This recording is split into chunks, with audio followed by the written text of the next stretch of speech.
Welcome to my YouTube channel Statisticians Club. I hope everyone is fine. Today we discuss fixed effect model. Consider statistical model Yij is equal to mu plus tau I plus Eij, where I runs from 1 to so on a, j 1 to so on n. Here mu represent the mean effect and tau I is the effect of treatment j, and Eij is indicated the random error, which is normally and independently distributed with mean 0 and variance sigma square. This is the statistical model which we describe for two different situations: fixed effect model, random effect model. Fixed effect model. Fixed effect model is also called analysis of variance model or model 1. The other name of fixed effect model is analysis of variance model or model 1.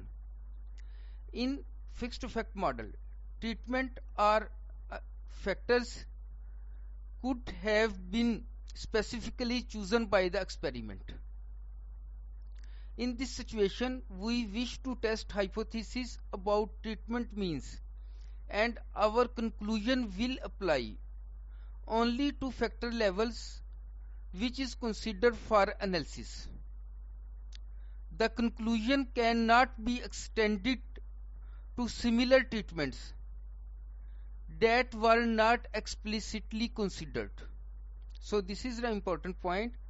We cannot extend conclusion to similar treatments that were not considered in the study.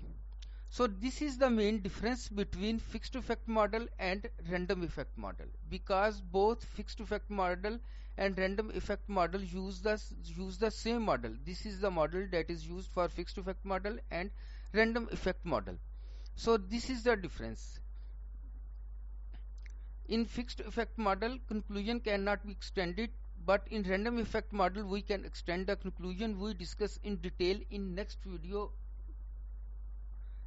on the topic of random effect model.